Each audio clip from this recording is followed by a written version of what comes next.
Welcome, Prog Noggins out there. You are coming along on verdict night as we took our week to spend listening to the albums that were put into the trial, that were put on trial and were defended by various among us. And we get to talk now and have our jury deliberations about which albums are successful as music, which ones are successful as prog, and see where we land, whether or not the defense attorneys for each album were successful in swaying the rest of us or not. So with us again tonight, everybody returning, of course, we start off with Jordan Blum of Prog Magazine and Loudwire and various other things. Jordan, how's it going? Go pretty well, thanks. Happy to be here again. Happy to share my thoughts on these albums, even if the rest of the panel maybe doesn't like what I will say. Maybe it'll be surprised by what I say. Yeah, this should be a fun one. Excellent. All right, and returning again for us are a pair of progressive palaver people, if I can use alliteration. First and foremost, regular panelist Paul Zotter. Paul, welcome. How's it going? Thanks for having me again, and I'm excited to get through this part of the Prog on trial. And Jordan, I just want to say I loved your recent article around the prog bands that don't have original members in it. I thought it was much needed for that kind of thing to be published, and I really enjoyed it. So bravo. Thank you. I had multiple people tell me, one person said, yeah, but Renaissance is Annie Haslam's band. It's like, but she's not an original member, so what is your point? I stand with my point. What is your point? That's right. Damn it, people, pay attention to the assignment. All right. Thank you. And finally, coming back for a third go-round, or part two of second go-round, whatever you want to say, the other half of our Progressive Palaver People pod, we have Joe Boclair. Joe, welcome. Thank you very much for inviting me back yet again, Dave, especially after presumably everyone spent a week or two listening to the album I recommended. There we go. All righty. So we will jump into that. Time is limited, and we want to be respectful of the viewers' time, and also we have limits tonight. All right. So jumping right in, let us start with the album selection presented, probably the one everybody's most excited to hear on the outcome, the one presented by Paul Zotter. Genesis, We Can't Dance, circa 1991. Now, Paul presented, that was Jordan, Joe, and I to deliberate and come to a conclusion. Gentlemen, I'm curious your thoughts. I guess I can go first. I'll start. Please. So I listened to this multiple times. I went in with as open a mind as possible. I removed any biases I've had because I have grown to appreciate 80s Genesis a lot more over the last couple of years for what they are and not so much holding a grudge for what they aren't. So very quickly, just going through my notes. I think Jesus He Knows Me is by far the best song on here. It's the catchiest. It's got the most going on. I actually think I like the satire of it, and me being like very much openly agnostic Jew. I'm very much like, yeah, anything that can kind of take piss out of this stuff. Especially the lyric, I believe in the family with my ever-loving wife beside me, but she doesn't know about my girlfriend or the man I met last night. I really like that line because it pinpoints the hypocrisy of the self-righteousness. Anyway, we don't have to get into all of that. But that No Son of Mine, I said, is good lyric with nice instrumentation, and it embodies the slight darkness that Genesis did well in post-Duke, like 80s. Like there's always a little bit of like darkness there. Fading Lights, I think it's the final song. I said it takes too long to get going, and sure, it's Duke-esque, proggy by comparison, but it still doesn't really grab me. It sounds like a setting for autoplay on a Casio keyboard, but lyrically it's poetic and inspired and relatable. I still think I Can't Dance is one of the worst things I've ever heard. And honestly, everything else, to me, everything else on here, however good the lyrics are, whatever the message is, to me, it's like the musical equivalent of Milk or White Bread. It's not like egregiously bad. It's just, there's nothing to it. And I feel like half of the album just blends together so much that I don't take anything from it.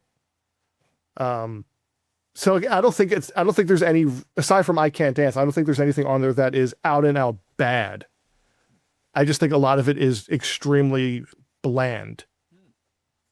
But, again, Jesus Who Knows Me, I like. Some other things I like more than I thought I would going into it. So overall, I think I like the album a little bit more than I expected to.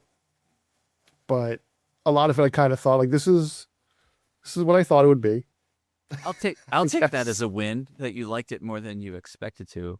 Yeah, I did. I'll say I think it's interesting, that last comment that you meant, and I'm sorry, I know I'm not supposed to talk, Dave. That you said it was kind of bland, and like, while I love the production of this, I can totally understand that perspective, like listening to it and thinking, yeah, it all just kind of blends together in like a vanilla or whatever. That's cool. Yeah.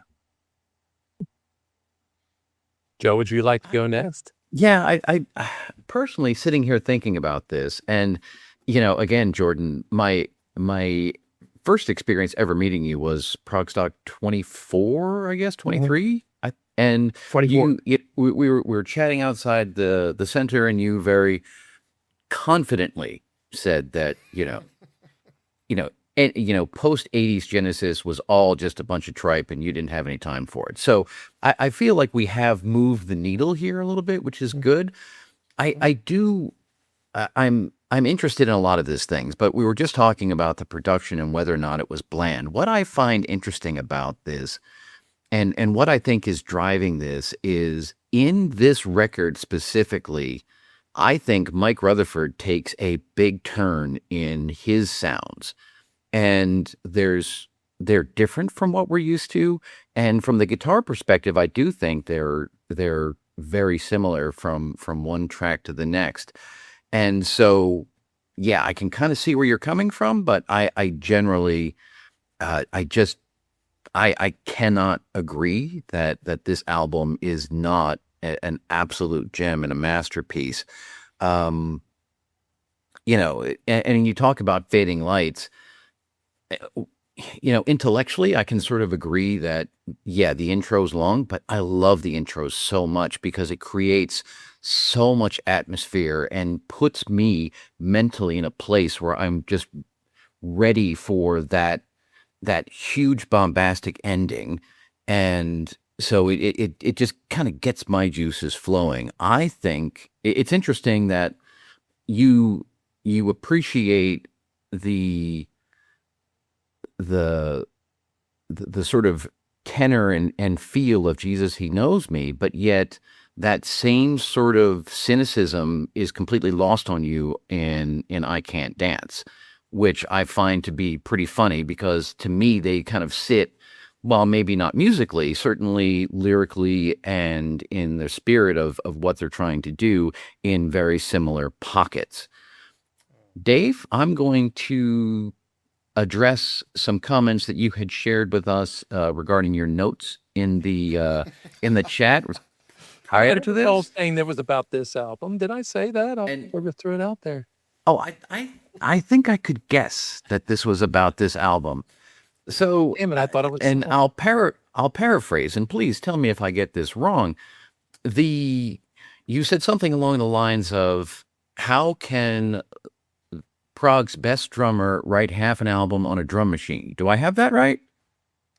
Yes, you cleaned that up quite nicely. Now, here's the interesting thing about this for me, and this is part of Phil Collins, led Genesis that has always fascinated me, and I will die on this hill. Nobody combines electronic rhythms and live drums better than Phil Collins, period. And part of the story of this comes very early on when, and I believe it was Tony Banks who had told this story somewhere. They had gone to Japan and they had gone, I forget which factory they had gone to, but they got like their hands on one of the first drum machines and they were all just fascinated with this. And what this says to me is that the Genesis as a group were always very interested in that frontier and blending those things together. And I think Phil, throughout his career, both solo and in Genesis, did it again, better than anybody. And one of the things that I really, really love about this album in particular is that Phil's live drums are so fucking huge. And there's such a distinct contrast to those drum machine patterns that I just think it's absolutely fantastic. So, this album came out at a point in my life where I was very much ready to embrace it, and it has just grown in my heart ever since. And so I stand behind it 100%. Alrighty. I guess that leaves it to me. I did what I could, Paul. Two against two. It may be too high a mountain to climb, Paul, to overcome whatever biases I might have had towards Genesis at this point in time. I do think I tried to go into it as open-minded as I could possibly do. And I was honestly looking for opportunities to find things I really enjoyed about it that really made me see it through your eyes. And I don't know, for whatever reason, this album just seemed to be insistently antagonistic towards me at almost every step. The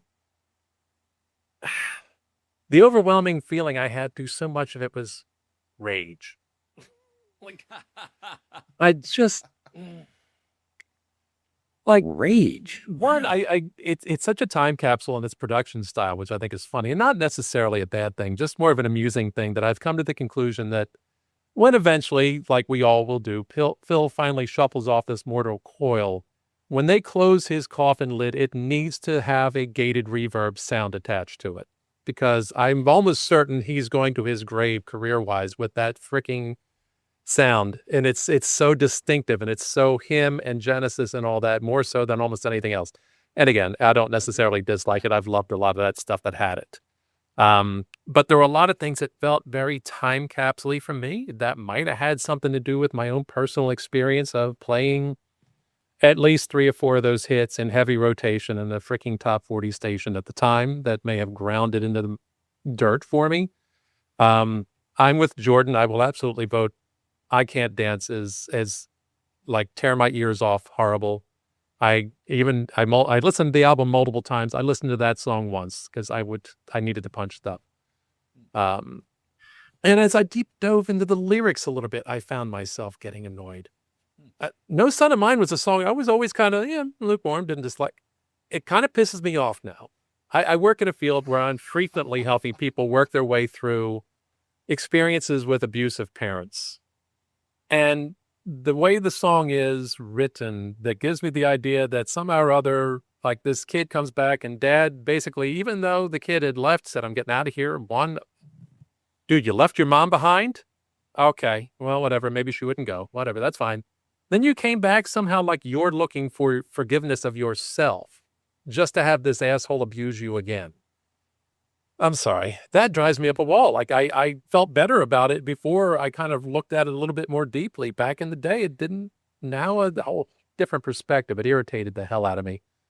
I admit, Jesus, He Knows Me is a catchy enough tune, but I don't know. I found so many of the lyrics so direct, so lacking in nuance and imagery, or I don't know, even some metaphors here and there. It took, I swear to God, I think my notes about halfway through the album before I found a freaking metaphor or a simile or something that wasn't just direct, straightforward, undecorated prose telling a story, which was okay, fine. But it got to a point where I'm like, wow, guys, do you have that in your paint box anymore? Are you able to do that? And then the one thing that absolutely like gobsmacked me is here's the song dedicated to Eric Clapton's son passing away. And now you found a metaphor, and it's a fucking metaphor of falling? Are you shitting me? Dudes, come on. Wow. Okay. Whatever. I don't know. The things that stood out from the way that I enjoyed more or less, I liked the music and arrangement mostly. Don't tell me why. Again, it kind of feels like profundity by way of fortune cookies.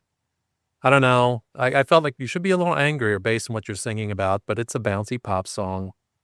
Yes, I maybe there's some more listening I could do to some of this other stuff that might help me appreciate the use and mix of electronic drums and rhythms along with the live drums. That escaped me in this particular time around. But like Living Forever, like that was another one I thought had a nice enough little tune. I didn't hate the tunes, but they did kind of blend together. I felt like overall, like there was almost the exact same tempo throughout most of the songs. What was the one I was thinking of? Well, and I think that's certainly an argument that came up or would come up, certainly on the Palaver when we considered calling all stations, which is a whole other conversation together. I'm curious, Dave, what are your thoughts on the album preceding this, Invisible Touch? Overall, was never much of a fan. I never got it. I think I remember, like, I enjoyed No Jacket Required, Phil. I had that album and I played it a lot. I didn't care as much. Like Invisible Touch was almost an instant turnoff for me. I never cared for that song. I love Domino, and I wish there was something like Domino on this album, something that I felt was as Well, adventurous. there are two things, but Unusual. apparently it's just going right over your head. What they didn't hit me that way. Fading Light, I felt was long. I didn't feel that epic because I felt like for me more epics would have How could greater. you not feel how epic that song is? Oh, Well, Jesus. It didn't go for me emotionally. I liked the lyrics of it. That's the best written song on the album. I will say that much. I will say there's stuff to it. It tells. I feel like I don't know. For me, I perhaps wanted more, and maybe I'm fighting expectations. I might. I thought it was interesting in many ways that it was a song about basically fading away, which I thought was an interesting song to end what was the kind of final real Genesis album. I don't know if you really count Calling All Stations as a real Genesis album, but you can. But I do. it was like them singing about and writing about the band kind of fading away, like afterwards or perhaps during this album. I I don't know. think you're giving him too much credit, but yeah. Paul. Well, It's Okay. one of the interesting things is I always think that like two things, and this is not a rebuttal to what you said, Dave. It's more of just like a commentary. Like like one of the things that I loved about We Can't Dance that I don't think I brought up before is that while it did have the Genesis Phil Collins drum sound, they really did I feel like the sound of that album is less dated than say Invisible Touch, which is like so ridiculously 80s sounding, right? But I just think in general, I think it's funny, like how can you not listen to like Foxtrot or Selling England by the Pound and not think, oh my God, this sounds so dated, right? But no one gives a shit about that, right? but as soon as we're like got gated drums and like or 80s stuff, it's like, oh, it's so dated. And I'm the same way. I'm like, oh, I'm in fact, I'm gonna say that in just a few minutes about sound being dated. And but it's funny, like why is it that we don't think of classic prog as sounding dated, but everything from the 80s and 90s we do? I don't know. I think because the 80s have some particular sounds that are so 80s, so like linked to that particular time frame more Programmed, so than any other. plasticky. Yeah. Yeah. And I think that's an interesting corollary in this because we had made the comment at the end of the introduction episode that all of these are in like a 3 or 4 year time period. And it's interesting, right? Because not only in the early 90s were prog bands trying to figure out what the hell are we? I think the music industry as a whole was trying to figure out what is life like after 80s production. So, Yeah. Very much a transitional I think that period. plays a They part. were kind of hanging on towards the end there, but I mean, things were about to come crashing down with grunge like immediately after that. Matter of fact, I was almost a guarantee I was playing Smells Like Teen Spirit back to back with this, and also Chris Ross and Billy Ray Cyrus and Sophie B. Hawkins and Please Kill Me. Oh, damn. PTSD. I wish I was your lover, right? Oh my Lord. Now I lost track of the title here of the one. So there was the one with the 12 string. I don't know why it disappeared from my notes Yes. here. The one where Rutherford That would plays. be, I didn't really dig that Tell Me tune in Why. many ways. Yeah. Yeah. So I mean, there was. I shouldn't say I hated it, but I just found I think I got very frustrated that I wanted more than it was giving me in the end. So, all right. So if we're going to keep ourselves on time, I guess now is time for the three of us to vote. Let's see where it goes. Number 1, do we agree? Can I just hear a car horn? I just want to know whose car horn. Was a million. Hmm.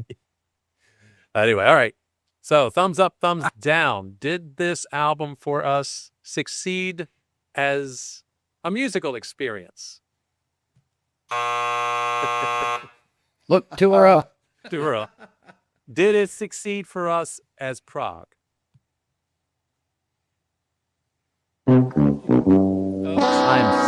I need to get another drink. Sorry, Paul. And I'll admit, maybe I was never going to be sold on it. I don't know. I really did want to go in and find some of these things that you enjoyed and enjoy them on the level you did. Maybe we should have got an artist to join us for this one. I don't know. No, I'm just kidding. Ouch. Ow. I will admit, I'm not a musician too. So there may be things that musicians pick up on that I, as a non-musical listener, don't pick up on. It's always funny to me. So I used to talk about this with King's X, one of my favorite bands of all time. And I would play it for so many people. And even while I was playing it for them, I would be like, oh, I know they're not going to like these parts, right? And it's always amazing to me when I hear friends not like something for the exact reasons that I love something. Yeah. And it's just fascinating. It's a wonderful thing about music. Yeah. It is very much a subjective experience. Well, speaking of which, we will move on next. Time for me to shut up and possibly take some lumps. We'll move on next to Saga, Generation 13. And I will mute my mic and let you guys move forward with deliberating on that. Do you want me to? Should I start again? Yes. Might as well. Please. So yeah, I said overall, just very quickly, because I approached this one because this is 25 tracks. It's more of like a suite than it. It's harder to judge this as individual tracks, I think, which is what I like about it. As I dig its theatrical proggy approach, kind of reminds me of Operation Mindcrime. Not nearly. I'm not going to put it on the same level as that, but it also kind of reminded me of Dream Theater's The Astonishing. And it's kind of over excess and just kind of throwing everything in the kitchen sink in at times. It reminded me of Gandalf Fitz' The Clockwork Fables, kind of for the same reason. Right, I liked the cinematic. Yeah, it's just it's a lot. The cinematic fluidity of Generation 13 Theme 1, very exciting. Cross number 1, Learning Tree, tricky and quirky. I think my overall takeaway, because I want to go song by song.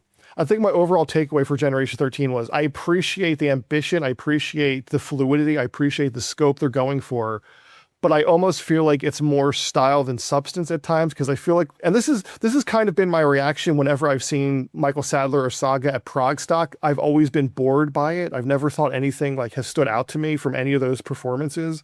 Wow. And especially, I mean, I don't disrespect any, because I know what he's been through, but entertainment wise, I've just never been that enthralled. So I feel like when we get into the actual songs, they're not bad, but they don't keep my interest. I'm more interested in the weird, quirky interludes and voiceovers and odd stuff that they throw in there when it kind of slows down and gets to the songwriting. And I also think one of the flaws, unless I'm missing something, but I feel like it almost repeats itself too much, where you lose some of the impact of having a reprise because it keeps doing it. I love, as we all do for Prog fans, we love when albums come back and they repeat a theme. But this one, I feel like it's so fragmented with remember that we just did this and we're going to bring this back, that it almost feels like none of it's that special, because it's just the same few ideas almost over and over again. Unless maybe I wasn't listening as closely as I should have. But overall, I liked it. I'm not saying it's bad. I think the potential of it could have been more fully realized, but I never, based on what I heard from Saga at Progstock, I didn't know they had this in them. So I was both impressed and, gradually kind of let down, I think.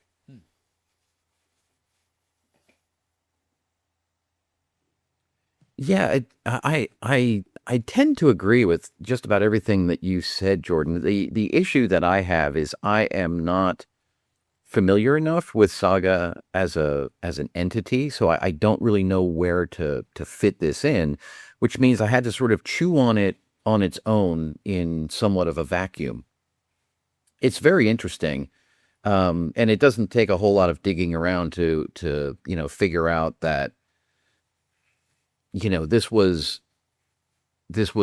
conceived as something along the lines of The Wall or Tommy or something like that. And so there are certainly aspects of that in there. But at the same time, and this is an interesting thing that sort of rattles around in my head, is this sort of fundamental difference between North American and UK/EU prog.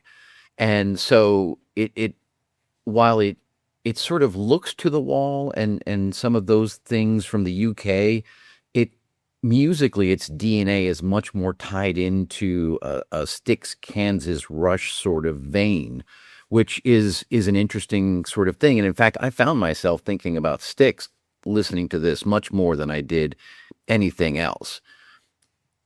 And the other thing that kept popping up, and this is something that we've talked about on our show a whole bunch. It came about it through a conversation with Dave Kersner, and we call it the Kersner principle. And the Kersner principle is simply in a music situation, if something is cooking, let it cook. And I think the problem with Generation 13 is that the things that are cooking are allowed to cook long enough, and the things that aren't cooking are allowed to cook too long. And so you get this sort of start and stop thing, and you're like, you latch onto something, and by the time you sort of want to relish it, it's gone, and they're on somewhere else, and you're going, but I wanted that. That was cool. And when it comes back, it doesn't come back in the same way, So I say that it's not like you said, it's not an unpleasant listening experience at all. It was, way different from maybe anything I would have expected from Saga. Certainly enjoyed a lot of the music, even if I didn't get what I wanted enough. I do think, and again, this is where my not being familiar with the Saga catalog, I think, interrupts my ability to really evaluate this. But Jordan, I think, and you alluded to this as well, this is not what they normally did. This was a conscious decision. Hey, we're going to make this prog epic. It's going to be great. And much like other bands in this genre who, take a little bit of time to, build up the capability to construct something like this, I think the intention is great, but I don't think the execution's quite, it's certainly not at the level of The Wall or any of the pantheon of great concept records. Yeah. I don't know that I've ever figured out the difference between a concept album and a rock opera. But to me, as I listened to this, it felt more like, if I was going to draw a parallel to something else, it would be Tommy, right? Like it was more of characters and some songs with a lot of connective tissue in between. This is 1995. To me, I was struck by the when the production value for me smacked of Pornography 2 extreme. Especially with the piano and the strings and some of the guitar tones and just overall. And to me, one of the things that sort of distracted me was the production. I think the production elements, and full disclosure, a lot of times I'm listening to things in my car, and so across a 2-week span, I really only had 1 or 2 chances to listen in my headphones to really kind of get into some of the sound design and some of the what was actually happening in some of the connective tissue stuff that wasn't necessarily on the lyric page of the website or whatever. So but in the car, I can say the production did not help move whatever the story was that they are telling along, which kind of, disappointed me a little bit. So and some of the treatment, like Sam, the character of Sam is this really weird, like heavy smoker voice that's kind of like, just, I can't figure out what it's supposed to be. And I find it annoying, actually. And there's parts where Sam is talking, or there's other voiceovers, and it's just not produced in a way that moves the story along, right? And I will say, 2 weeks for me, generally, with something that's this conceptual, is just not enough time. Like, it took me 20 years to figure out how much I loved Brave by Marillion, right? And and many years to really in depth get into The Wall and Tommy and things like that. So 2 weeks is not long enough for me to really say, oh yeah, this is. But I would say that and actually, I don't know which track it is, because it hit me after I saw your comment, Dave, about oh, I can't believe how many songs is this guy gonna write with a drum machine. There is a song on here that's 100% 808 the whole time through with the kick drum. And I was like, well, there it is. Like, it's, but so for me, I think I'm agreeing with kind of Joe and Jordan here, is that, like, it's kind of a miss at whatever they were trying to communicate. And actually being part of the Generation 13, not being able to connect with whatever they were trying to accomplish from a story-wise was also, probably something, to me, when I read the prologue on their website, I think it's very much, I think, at least right now, in the time I've spent, misplaced on Generation 13, and maybe should be placed with Generation 14 or 15 if we've gotten that far. But I think what they were trying to accomplish was so much better done by Fear of a Blank Planet, right? And so and Fear of a Blank Planet was much later. So, maybe these are, seeds of the same plant. I don't know, but so I think from the musical entertainment part of it, I'm probably going to say it's a miss, but certainly it's as proggy can be, whether the execution is on or not. So there you go. It's almost a case of, not necessarily I'm speaking for me, but just in general, it's one of those cases where it's like, I respect what you're doing more than maybe I like it. I respect it. I give you kudos. Yes, for sure. Yeah, absolutely. All right, well, let's get the votes in. Let's do the verdicts here. So first and foremost, thumbs for whether it succeeded for you as a musical enjoyment.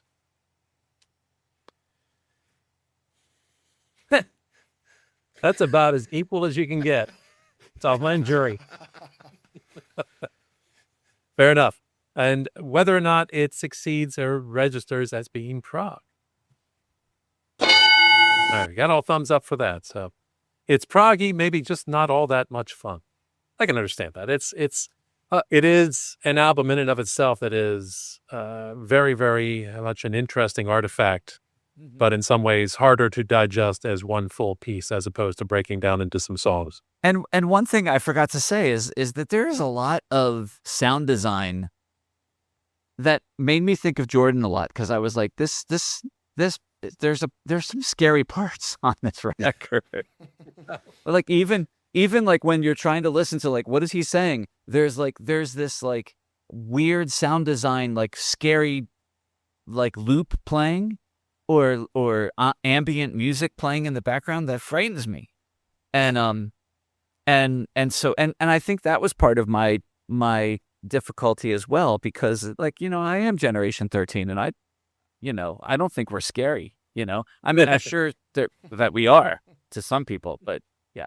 So I kind of think it took overall, probably because the fact that a lot of Generation 13 to which it was aimed were, 20s, teens, things like that, that it was based perhaps on a perception that hadn't really had enough time to be fully formed, that there was this view of this slacker generation that didn't have much going on. And yeah, it's probably harder, I guess, at least from what I know, because I know background of you and me, Paul, more than everybody else, but Yeah. raised in a, I think, intact family and not living on the streets and any of that stuff, put up for adoption, it's hard to relate it directly to that story.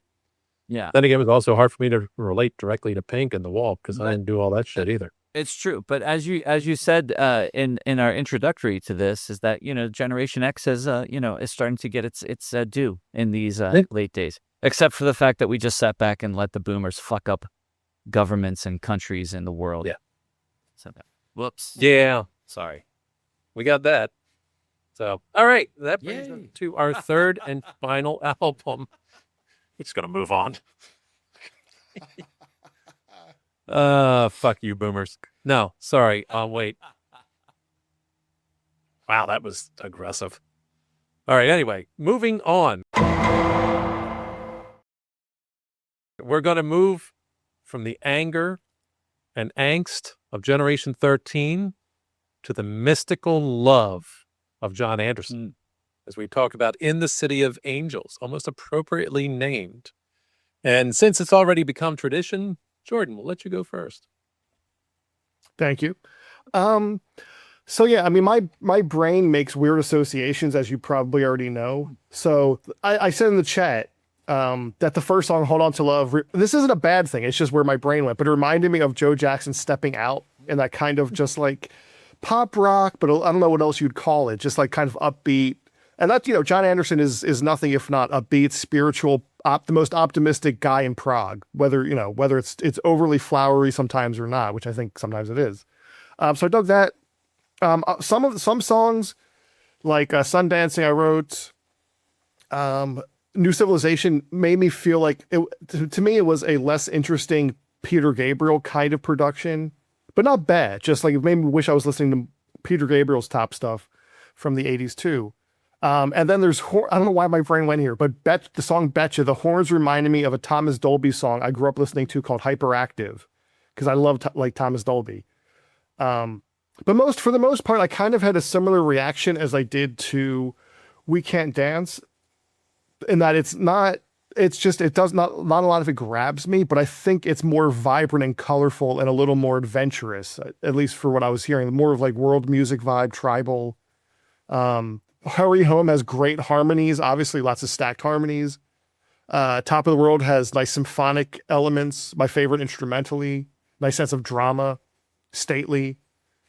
So overall, I from what I understood, the consensus might be from what Joe said, I didn't think this was I expected this to be worse based on what I thought people thought about it. Not that you know what I mean? I wasn't as egregious, not to keep using that word, but it wasn't as like shockingly bad as I expected it to be based on what I thought the consensus about it was. So nothing I think I would want to listen to again, but I admire what he was doing with it.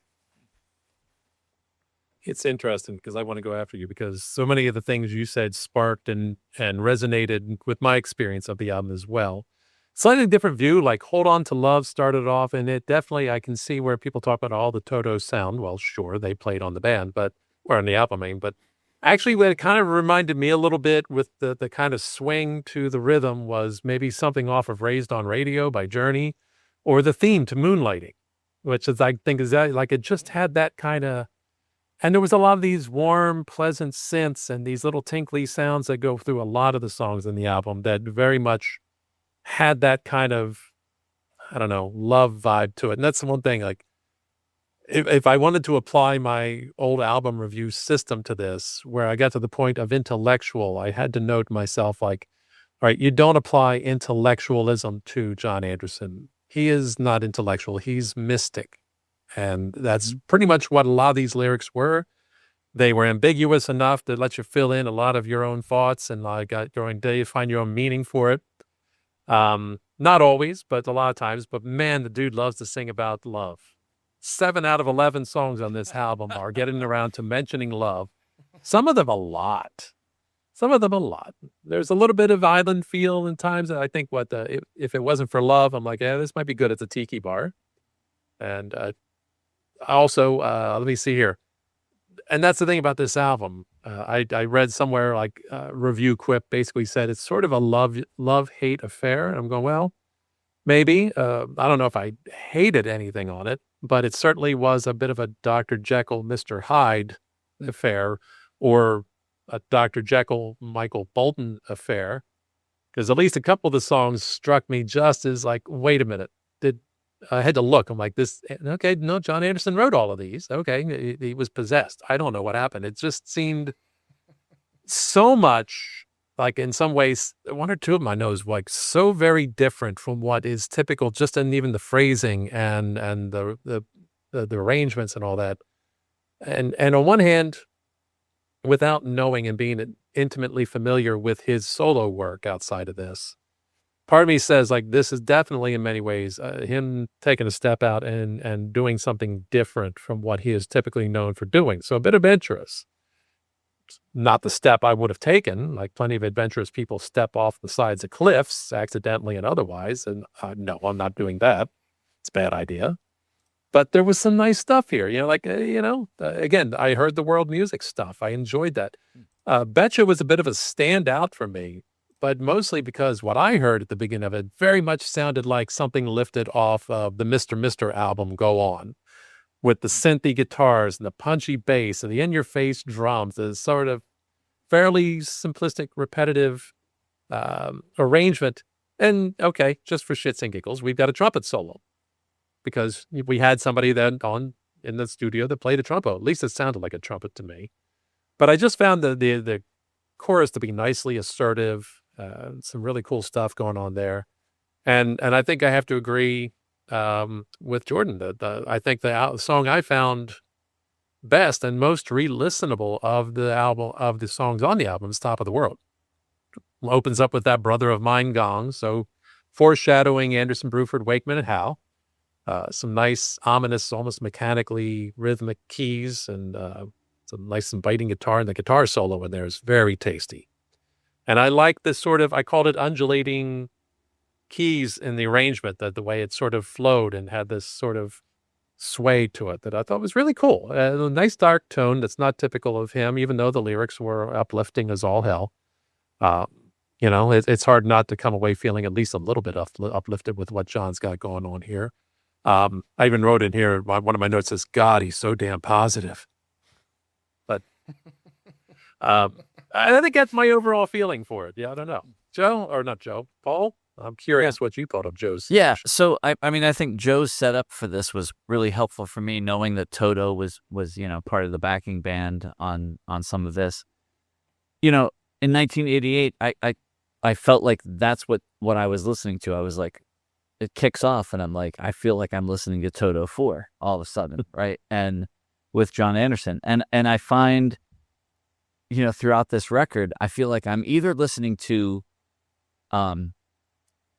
Toto or John Anderson trying to figure out like who he is in 1988, or Barry Manilow. Like those are the three things, and all of those things I just want to go on record as saying I love. So what I really found interesting, and we've talked about this on our show a lot, is this concept of sketches of the masterpiece, right? So there are certain songs on here that there are moments that sound like they are lifted straight off of Union or AVWH, right? And there's some stuff on here that sounds like it's left over from Tormato as well. So I love how John Anderson, it's almost like sometimes he writes a song and then he's like, you know what, I like this, but the song isn't there, and he writes another one just like it, and it gets a little bit better. But he still releases the first one. He doesn't care. He's just like, well, whatever.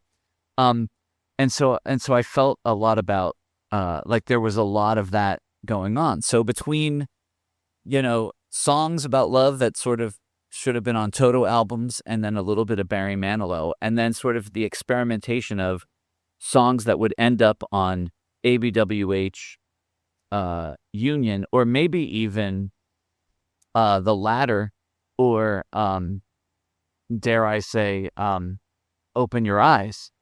There's just such an amalgamation of John Anderson in this, and I don't know Pleiades has to do with Hurry Home, but it is one of those classic end of album John Anderson songs, right? Where you're just like, you're like you said, Dave, he's just like this mystical kind of like whatever. That it was really cool. We're all loved together. Yeah, right. And like John Anderson has worked with so many different people, and we've heard stories of how he walked into the studio and basically banged out the entire song of Gates of Delirium at the piano, and like and it was just like, a little Napoleon as far as like how the song has to go and everything. When I listen to this album, I feel like he walks into the studio and Toto is just like hanging out and he just goes, woo, and then they just go. So that's the kind of feeling I have listening to this record, and it's fantastic. It's fantastic.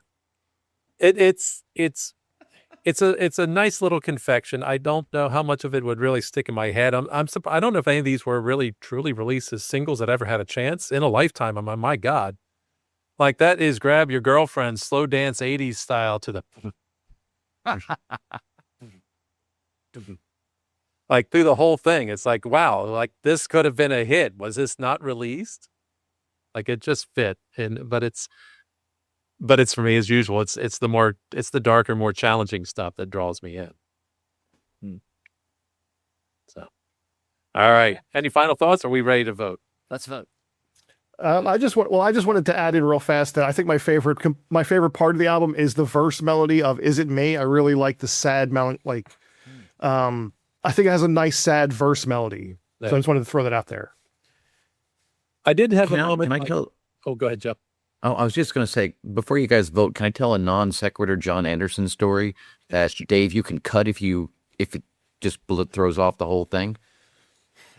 I just saw it this week, and it, like, you guys have all sort of talked around it, right? And we've all paid attention to Yes and thought about Yes and everything else. We know the history, and there's a version of that history where you can come away thinking, God, John Anderson at some point must be a pain in everyone's ass.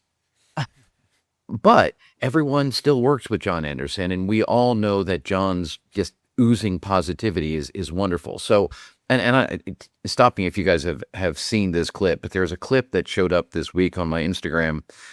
John and Richie Castellano were being interviewed somewhere, and they were asking about when John first reached out to Richie, and the Band Geeks were doing their thing, and presumably it was during the pandemic. And so, Richie says, I pick up the phone and there's this voice going, "Hi, this is John Anderson." And the interviewer's like, did you believe it was him? He's like, well, John's got a pretty distinctive voice, so it was either him or a really good impersonator. And he said to me, I listened to your stuff and it sounds just like the record. So Richie kind of stopped. He's like, that's the highest compliment you can get. Right. And then John asked, if I wanted to do something with them. And I'm thinking, well, do you want to come do something in my basement? Because that's what we were doing. That was my scope. And John said, no. And so the take-home message was that John told Richie, you got to expand your scope. You have to look big and think bigger. And I just, that story, for whatever reason, just resonated with me this week. Absolutely loved it. So nice. In my head, I hear Barney Rubble saying, think big and be big. All right, let's vote on this. Do we feel it succeeded as a pleasurable musical listening experience? I'm gonna sit on the fence. Okay. Depends on the song. All right. Do we feel it qualifies as prog?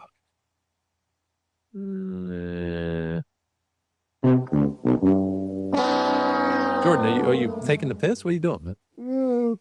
I'm mostly okay. I'll lean this way. There you go. I You can do whatever you think want. that's, one of the things about John Anderson is his voice is so distinctive. It's almost like just his voice makes everything prog, And there's so many hints to previous yes or future yes, but to me, the overall vibe of this record is it progressive?